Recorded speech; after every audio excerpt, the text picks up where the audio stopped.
ভোর 5:30টায় হাজব্যান্ড এসে চমক দিয়ে দিল রংপুরে। আসসালামু আলাইকুম গাইস, আপনারা সবাই কেমন আছেন? আলহামদুলিল্লাহ আমি ভালো আছি। আজকে আপনাদের সাথে শেয়ার করব হাজব্যান্ডকে একা রেখে কিভাবে রংপুর চলে গেলাম। তো রংপুর যাওয়ার আগের দিন যে ভাবিদের বাড়িতে যাব, ওই ভাবির সাথে উত্তরা যাচ্ছি কিছু শপিং করতে। ওনার 2টি মেয়ে অনেক কিউট, ওদের জন্য কিছু টুকটাক শপিং করবে। দেখেন মাশাল্লাহ কত কিউট একটা বাবু।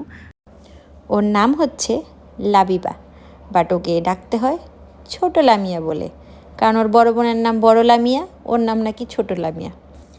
একদম পাকা বুড়ি একটা, অনেক পাকা পাকা কথা বলে। তো জ্যাম আজকে রাস্তায় কেন জানি এত পরিমাণ জ্যাম, মানে কীভাবে বিরক্ত লাগতেছিল। জ্যাম পেরোতে পেরোতে আমরা চলে আসলাম আড়ংয়ে ওদের জন্য ড্রেস কিনতে। তো ফাইনালি অনেক ক্লান্ত ছিলাম, এত জ্যাম পেরিয়ে আসলাম। এখান দিয়ে আমাদের ছোট লামিয়া হচ্ছে সবগুলো ড্রেস বের করে নিতেছে, যে এটা নেবে ওটা নেবে। লাস্টে আমি 2টা ড্রেস চুজ করে দিলাম, ইয়েলোটা আর রেডটা। মাশাল্লাহ ওদের দুজনকে অনেক কিউট লাগতেছিল।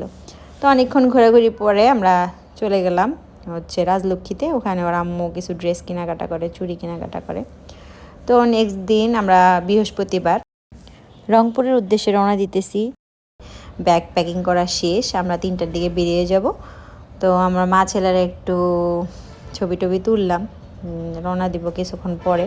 রেডি হলাম, সব কিছু গুছালাম, হাতে আগের দিন রাত্রে একটু মেহেদি পরলাম, যেহেতু বিয়ে বাড়িতে যাচ্ছি।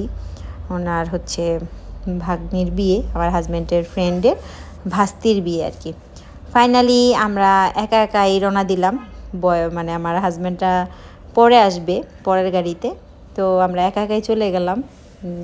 বলছে যে আমাদের কিছুক্ষণ পরে ওনারা নাকি রওনা দিবে। তো আমরা 3:30টার দিকে রওনা দিয়ে দিলাম আল্লাহর নাম নিয়ে। তো ফার্স্টে আমরা হচ্ছে টাঙ্গাইল থেকে একটু গ্যাস নিয়ে নিলাম গাড়িতে।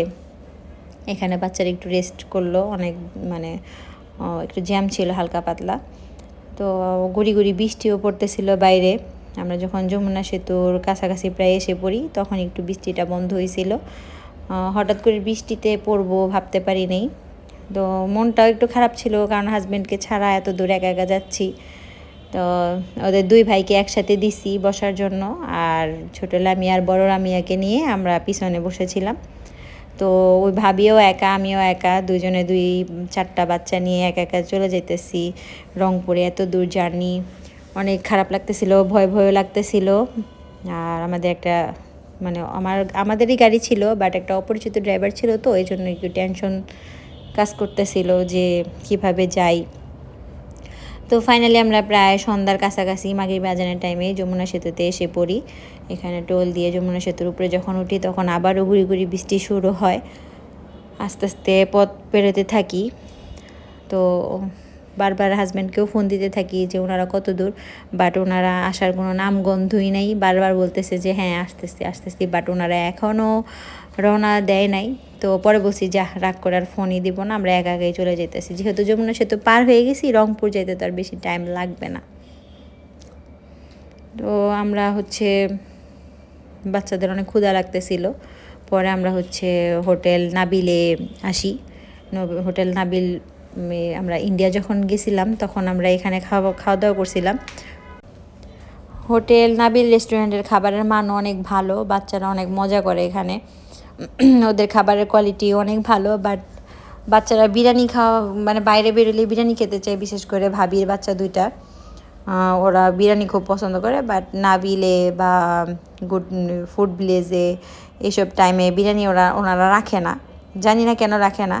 এখানে বেশিরভাগ রুটি আর সবজিটা পাওয়া যায়। আমি আর আমার বড় ছেলে আমরা রুটি খাইছি, আর ওই মানে আদি বা লাবি বা লামিয়া ওরা হালকা পাতলা একটু ভাত খাইছে। বাচ্চাদের এত দূর জানি ওরা বিরিয়ানি খাইতে চাইছিল। তো ভাবির বা ছোটো মেয়েটা অনেক বিরক্ত করতেছিল, যেহেতু বাবারা কাছে নেই। আমরা তো ছোট বাচ্চাদের নিয়ে একা একা কোথাও বেরোই না, কারণ ওদের বাবারা ওদের সাথে থাকে, ওদের সব চাহিদা পূরণ করে।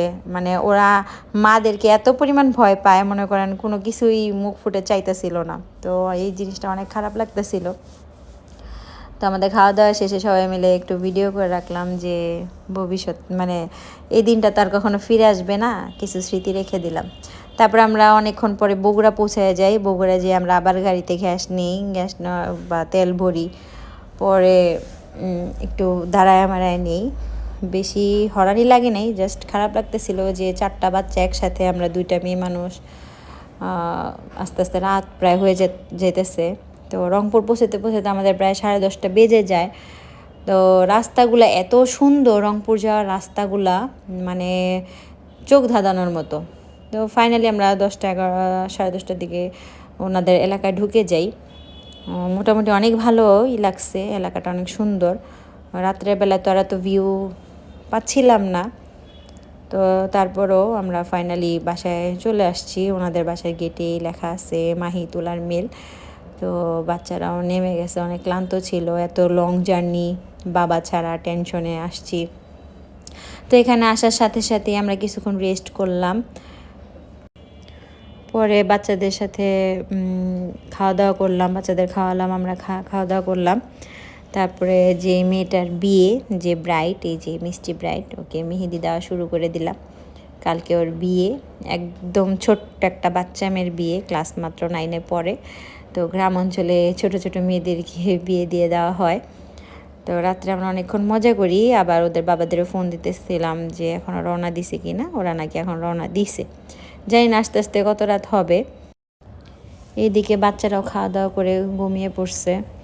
আমি ঘুম ধরতেছে না যে কখন আসবে বা রাস্তায় কি হলো না হলো, যতক্ষণ না দেখবো ততক্ষণ তার মনে শান্তি নেই। তো ফাইনালি ভোর 5:30টায় যখন আজান দিতেছে, এখন জনাবরা এসে হাজির। তো আমার রংপুরে নেক্সট ব্লগ দেখার জন্য সবাই পাশে থাকবেন। ভালো লাগলে ভিডিওটি লাইক, কমেন্টস অ্যান্ড শেয়ার করবেন। ভালো থাকবেন, সুস্থ থাকবেন। আল্লাহ হাফেজ।